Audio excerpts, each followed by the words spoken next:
Gentlemen, I want to see clean fight. Here from here is good. Here from here is good. Obey my command. This was set for time. Touch gloves. Ngumi!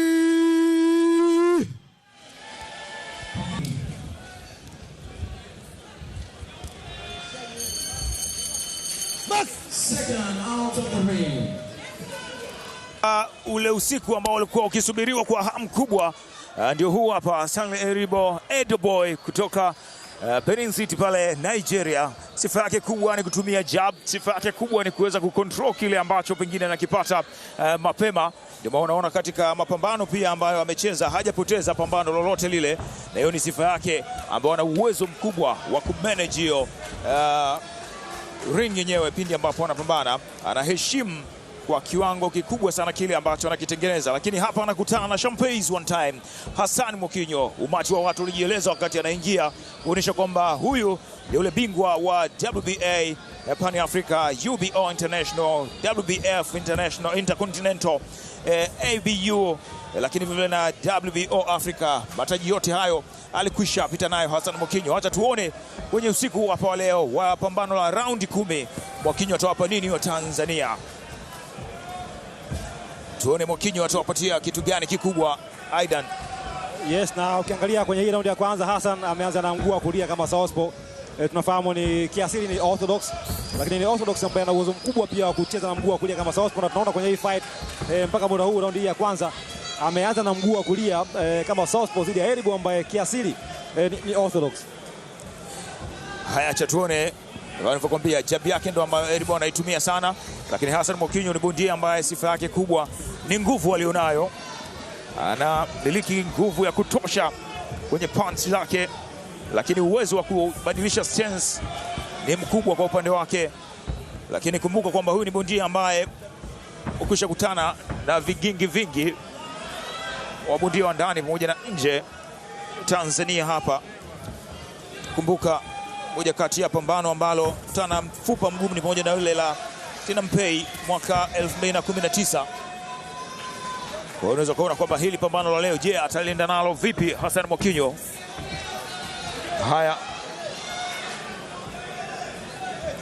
na kimsingi kwenye karia yake Hassan Mwakinyo amepata bahati ya kushare ulingo mmoja dhidi ya mabingwa wawili wa zamani wa dunia, Liam Smith na Julius Indongo.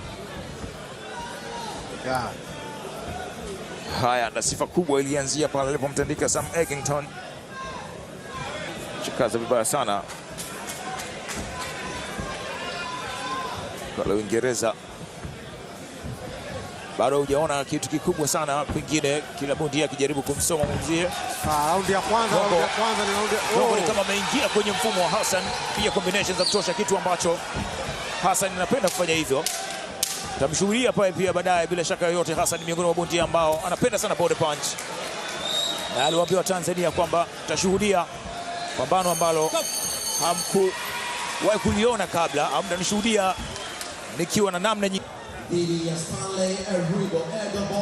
Na hii ilikuwa ni right ambayo Hassan alipiga kwenye upande ambao Eribo alikuwa kuiona, alipandishia juu ya bega la Eribo na kuweza kumkamata, na kimsingi ilikuwa ni raundi ya kwanza ambayo haikuwa na actions nyingi, lakini tumeona namna ambavyo Eribo of course ameanza akiwa down akijaribu kuchukua taarifa kwa Hassan, lakini Hassan pia mbali na kwanza down, kuna baadhi ya nyakati amejaribu kufanya baadhi ya vitu ambavyo pengine vitamsaidia kuweza kumpa taarifa kuelekea kwenye fight kwenye raundi inafuata, raundi ya pili. Raundi ya kwanza imeisha kwa mabondia wote wamekuwa wakisomana na kuonjana vile. Tunaangalia amu ya pili itakuwaje katika mabondia wote wawili, Hassan Mwakinyo na Eribo. Eribo ambaye pia mwahi kucheza na Mtanzania Ramadhan Shauri. Yes. Lakini haikuwa hapa Tanzania, ilikuwa ni huko Nigeria. Na Shauri alipoteza. Wale wanapambana Tanzania mwingine Hassan Mwakinyo. Ukiangalia jab yake ikiwa juu. Kitengenezea engo vizuri sana.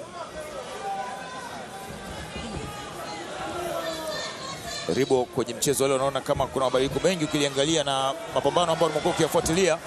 Double jab ambazo zimemtikisa. Mchezo mingi Eribo amekuwa akiwaweka mbali zaidi washindani wake.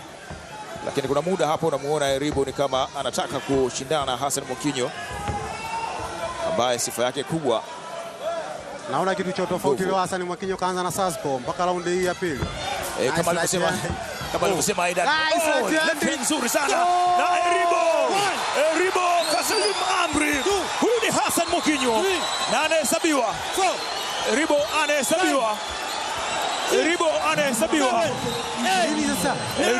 anahesabiwa na pambano limekwisha. Hassan Mwakinyo round ya mapema tu. Kulia, tazama jinsi ilivyokuwa hapa. Aliingia kwenye mfumo na kukutana kwanza na left hand ya Hassan Mwakinyo, lakini vile vile ikawa bado anaendelea kujilinda, lakini ile power hand ambayo alikutana nayo hiyo hapo, left hand ambayo ilikuwa ni moja kati ya eneo, ilikuwa ni left hook kwenye jawline, ikamkuta Eribo na kumpeleka kwenye canvas na kupelekea fight hiyo. Ilikuwa ni left hook ambayo ilimkamata Eribo akiwa haioni inapotoka kwenye jawline ama kwenye kidevu na kumfanya Eribo kupiga magoti kabla baadaye kuhesabiwa na kutinda kulikava na fight kufika tamati. So ilikuwa ni knockout ambayo imetokana na left hook ambayo Hassan Mwakinyo alipiga kwenye upande ambao Eribo hakuiona kati na kuja na kupelekea hii fight kufika tamati. Huyo ni bingwa wa zamani wa WBA Pan Africa, UBA Intercontinental, WBF Intercontinental, lakini vile vile ABU Africa, WBO Africa, Hassan Mwakinyo ambaye amepanda majukwaa ya ndani na nje ya nchi. Raundi ya pili imetosha na inaruhusiwa kwenye mchezo wa boxing. Usisubiri mpaka inaweza ikawa ni sekunde ya kwanza tu. Walifanya hivyo kina Mike Tyson. Kabla hujafumba na kufumbua unakuta pambano limekwisha. Ikitokea opportunity ya kufanya finishing, fanya finishing. Na hii ilikuwa ni knockout ya punch moja ambayo bahati mbaya ilimkuta Eribo hakiwa hajajiandaa na kuiona ile punch ikiwa inakuja. Na mara zote punch ambayo hauioni ikiwa inakuja ndio ambayo inakuumiza na kupeleka chini. Ndicho ambacho of course imetokea kwenye round ya pili ya hii fight. Edboy ameshindwa kuhimili ile power ya Hassan Mwakinyo. Na Hassan Mwakinyo pengine hiki ndio ambacho alikuwa anawaambia wa Tanzania, nitawaonesha na mtaenda kumuuliza kwamba manake alikusema kwamba yeye ajui ngumi yake inauma kwa kiwango gani. Kwa tunaamini pengine tutamuuliza Edboy Eribo, je, ngumi ya Hassan Mwakinyo ni kwa kiwango gani hasa?